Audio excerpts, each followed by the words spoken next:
Well, we're joined by Kansas football coach Lance Leipold. Red hot team, the Jayhawks, Saturday in Waco against Baylor. Thank you very much, Coach. We love the segment we had with you at Big 12 Media Days in Las Vegas. Why are you winning now, and what are you doing? Obviously, a lot of things that you're winning these games against very, very good teams.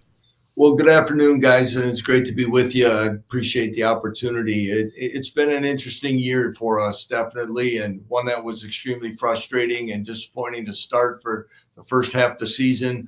But I really commend our staff and really our leadership and our upperclassmen that stuck with it. We weren't finishing games. We weren't making big plays when we needed to. We tried to address it. We talked about it in different ways. I think our players owned it, didn't make excuses, didn't blame someone else, and we kind of stayed with it. And what ended up being a highly challenging back half of the schedule is one that we played our best football. And I told the team at the halfway point, guys, we can, as you know, and our guys didn't lose confidence that we could play with people. And I said, we can win all these games down the stretch, but if we don't get any better, we won't win any of them. And that's the way this conference has turned out to be. Did you feel there was a mental and emotional light that went on at some point that's allowed you to get this winning streak, or was it just the accountability that you just talked about?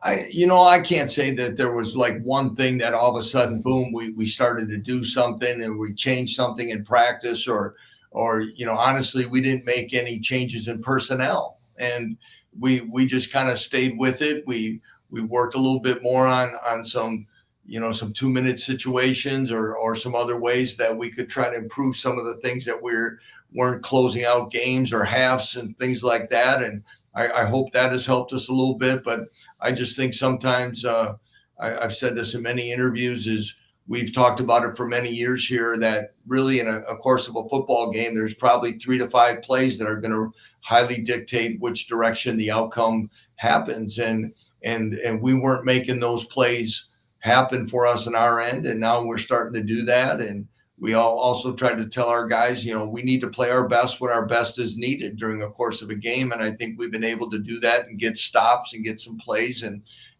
control the ball when we needed to. How would you describe the season-long journey of your quarterback, Jalon Daniels?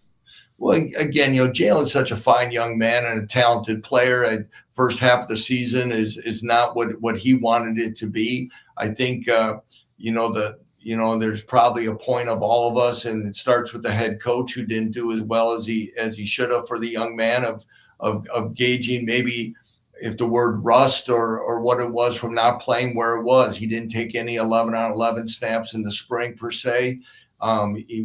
We had him on a modified throwing program through the beginning of fall camp, and we had a few receivers out, and I don't think we were clicking in a way. Obviously, we weren't in a way that we were capable of.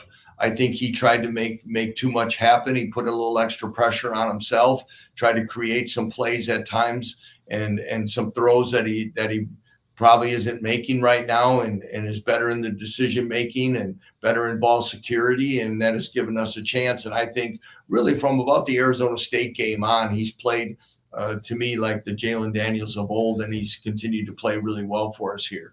What have you seen with Baylor? They're red hot too, just like you are. This is like about a month and a half ago. This might not even have been on ESPN Plus, and I'm just joking because we could do that with you because both teams were struggling. But you guys are red hot, and so are they, Coach. What do you see from what they're doing? Yeah, I wouldn't disagree with you. I don't think ESPN Plus would have even picked that one up. I don't know. It might have made the Ocho or something. Dave Aranda's done an outstanding job, and their team's playing well, winning 5 straight. They're impressive. They're probably the team that of all the teams we've played this year that are playing the fastest as far as getting the ball snapped. So we'll have to get lined up, get calls, and be sound.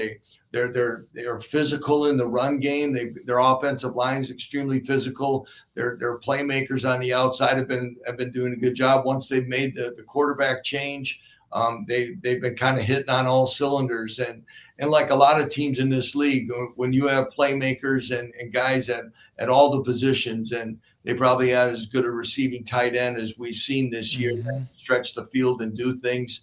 They're extremely well. And we know what kind of defensive coordinator Dave Aranda's been throughout his career. They're playing extremely well on defense.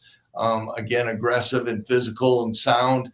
And the other thing that sticks out with this group, they're excellent in the special teams area, and they've created some big plays. And I look at some of the guys they use in the return game. They're big physical runners. Most of the time your return men are smaller, kind of quicker guys, make you miss guys. They got powerful runners with great speed and can make quick decisions as well and plant and go. And it's going to be a big challenge for us, and we need to play well in all three phases once again. Your team is on a bit of school history here. If you win the game and make a bowl game, it would be the first team in Kansas history to make 3 straight. How much of a focal point has that been, especially for the guys that have been with you from the jump, the guys who haven't transferred, the ones who have been Jayhawks from day one and are now graduating? Well, people have asked what we've talked about these last few weeks about where it's at. And today's young men, they know how many games you need to win to get to a bowl game. They understand. They've seen it somewhere else. They don't need their head coach to stand in front of them and tell them what this game's really about. To me, we did address it's kind of like a playoff type game for us. You win, you get to play again. If you don't, you're done. And there's a lot to be said about that it's a highly meaningful game against one of the best teams in our conference currently, who's playing the best in the last month and a half. And and it's a place we haven't won before at the University of Kansas. We haven't beaten Baylor in an awful long time. So there's a lot of big challenges with this. And our guys have known that, just like we've kind of gone these last 3 weeks, actually 4 straight games of ranked opponents. It's been what the Big 12 conference has turned out to be. It's a little bit of a gauntlet, and we've got to embrace it. And I know our guys will be excited about kickoff. Coach, on that note, I don't know if you saw Chris Kleiman's comments from like the last 24 hours at his press conference. He was talking about the Big 12 in the offseason needs to get together and kind of discuss ways to better position themselves in terms of the CFP and just kind of how the league is viewed. And maybe that's by scheduling differently or something, but you're very well aware of the logjam. You've created the logjam in a lot of ways over this last month, almost single-handedly. But do you think there's an issue in terms of scheduling or the logjam itself that the Big 12 needs to work out or look at in the offseason? Absolutely. I do. In fact, I did see Chris's comments, and I texted with him a little bit about him today. I commended him for taking a stance, and it is. And as we're going to find out through this, additional playoff teams and other things, debates, politics, whatever point of views are going to continue to be influencing what's happening. And so I asked Andy, who's, our communications guy here that helped set this up with us. I asked him to find out what the Big 12 non-conference records winning percentage this season, and then we won 73% of our non-conference games. Now Kansas didn't help that number at all this year, but if you win 73% of your non-conference games and you only play 3 of them, and you play a 9th conference game that week, while other conferences are playing non-conference games and winning 75 to 90% of those games, probably, we are going 500 as a conference when we're going against each other every week. So the records are going to look different. And so if we have the option to go win 75% of a weekend and to help records out there, I think that needs to be talked about. And if we're going to get on common ground about all these debates about how many schools and what conferences are the best and everything, we need to get some commonality that's going to be static throughout Power 4 football. Coach, you've won a lot in your career, and you're rebuilding and renovating the program where you are now and reaching certain thresholds. Do you ever, or in this time period, do you ever question yourself other than just like, what do you need to do differently? What's that like when you're on a streak like you were earlier? Well, again, I probably, after it's all said and done, and I don't know when we ever take a breath anymore in this profession, but there'll be a moment where you really kind of look back at it, and it was probably in many ways it could be the most disappointing season of my head coaching career, because expectations were very high and we did not match that to begin. And as you guys know, we're doing a lot of things facility wise in our stadium, and there's investments, and when you're not playing well, that can put a dent in things and excitement and all those things, and you take that personally, and it's frustrating. And like I said, we didn't change a whole lot because we believed in what we were doing. We were just finding a way to play a little better. But yeah, it's a unique thing that you kind of look at and you get a little disappointed and look at it. But as much as it is, depending on Saturday's outcome, this could also be one of the more rewarding seasons of my head coaching career as well. Lance Leipold, head coach at Kansas, was with us on 365 Sports. Jalon Daniels was coming back from injury, in the spring and all of that. Do you feel like he had to shake off rust when the season started, and that's why he was wonky and not himself, or was it just kind of the way the season was going? I probably a little bit of each. I would say, like I said, he was there. There were some times I think he was trying to make big plays instead of just making a good consistent play. But he has made so many of those for us in his time here. And I never wanted to pull the reins in on him. I never thought about taking him out of the game. That was never going to be a thing. Jalon Daniels is one of the biggest reasons why this program has turned around. And I believe in the young man and love him dearly for everything he's done, the person he is every day. But there was probably some things that, like I said, Jalon Daniels was not the only reason why we were not successful. I want to make sure we say that. There were a lot of things that in all three phases that we did not do well enough to win games. But I do think there was probably some time away, like I said earlier, some 11-on-11 work of what happens and sight lines and everything that you see that we we should have done a better job, and that's on me. That we didn't give him maybe as much scrimmage work and other things that we probably should have before we hit the field for regular play. Coach, I asked this because you just got an up-close view, but you played a very talented player there in Travis Hunter, who's in the race for a lot of different awards. Just what did you see up close from him? And in terms of whether the Heisman or the Blitnikoff, he's finalist for the Blitnikoff today. Just what do you think of him as a talent? Seeing him up close and personal. He's an extremely talented guy, and to me, probably one of the more talented players I've ever seen in my coaching career. Because for him to do what he's doing and being on the field as long as he is for a course of a season, playing both ways and being productive, it's not a gimmick. It's not a sometime thing. He's on the field. He's a fine tackler. He's got great coverage skills. He has outstanding hands, acceleration, and he made some plays. They get the ball in his hands, he can make one or two miss, and then he was just burst, and he's passed everyone for a touchdown. I can see why he's probably going to be the Heisman Trophy winner and probably the first pick of the draft. What can you say about Jeff Grimes and how this thing has flipped? And he obviously pretty emotional, I would think, coming back to where he spent his last few years with Baylor.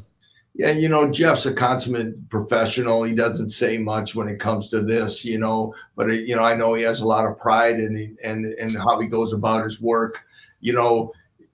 For our offense to get on track and do what it's doing doesn't surprise me, because I know the work and the time he's put into it.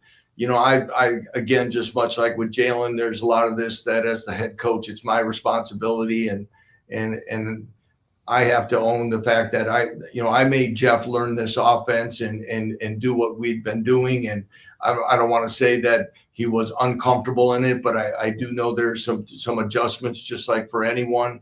And what I've been able to see really for the last 4 weeks or so, him feeling really good about what we're doing and how we're going into games and attacking it. And I know, he'll have the guys ready for Saturday. Devin Neal was on and not the first time in his career, but particularly last week, entered that game on a mission. Like, he was as locked in as anyone I've seen in a game this year. Do you get that sense as a head coach when you're like, oh, this guy's he's got something going tonight that I don't know if we maybe saw coming? Yeah, it was, we felt for us to have a chance to win this game that we're going to have to win it up front on both sides of the line of scrimmage. And you could say that about so many games, but this one was special because we knew we were going to have to be able to run the ball, control the clock some, because they are so explosive offensively and they can make things happen so quickly.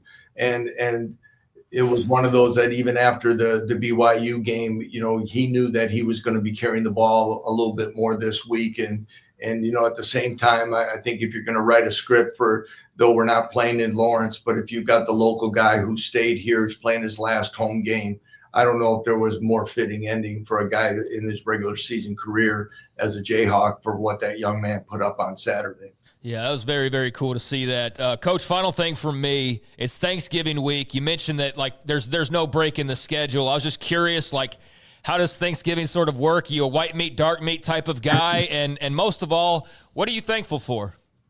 Well, I'm thankful for an opportunity to do what I do on a daily basis and actually get a chance to visit with people like yourself. I'm thankful for my family. I have a loving wife who's so supportive of what I do for a living, as well as two wonderful children that have made us extremely proud. I'm blessed to be the coach of the Jayhawks. As far as the other of the Thanksgiving stuff, I'll probably lean a little more towards the white meat, but mashed potatoes, gravy's going to be the key. You got to have a lot of food on your plate, and I'm definitely cranberries, and I also want to make sure I get in that I'm going to make room for pumpkin and pecan pie as much as possible later in the day. Whipped cream on top? If it's there, I can go either direction, but if it's there, I'm using it. That's for sure. My last question, and we do appreciate your time. Coach Leipold walked straight out of a meeting to be a part of this show, and you've given us a lot of time. We appreciate it. You've been a part of multi-game playoff scenarios year after year with Wisconsin Whitewater and what you did. Do you feel like people realized, even at the highest level, we've seen semifinals to championship, multiple games week after week for some of the teams that might play into January? I guess I want to make sure I'm understanding the question. The attrition of trying to win maybe 3 or 4 games to win a national title, and you've had to do that many times. Yeah, in the Division III playoffs, you had to win 5 games to win it all, and though it's exciting, it can be draining because every game gets bigger. And I was asked that question a lot when I was a Division III coach and doing local radio interviews and things. They would ask about what I thought about a playoff at this level, and I said, it can be good, it can be exciting, but all we're really going to do is change the arguments. We used to argue about who should be in there, whatever. Yep. All we're going to do is change the arguments. We may not argue who the first 4 are going to be, then we're going to argue who, 8, 9, 10, 11, 12 are versus whatever somebody else.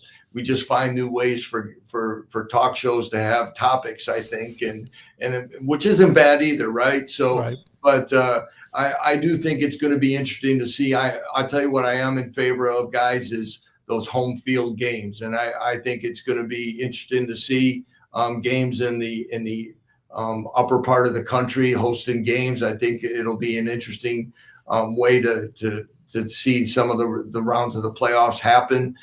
But at the same time, I think our sport will be stronger in the long run as we continue to progress. And one of our viewers just said, I'm thankful for this guy, Coach Leipold, coaching at KU this season. So thank you very much, man. Great to see you. Appreciated your time in Vegas and hope to see you very soon. Thank you. Thanks, guys. Let's do it again sometime. Appreciate it. Yes, sir. Rock. Lance Leipold.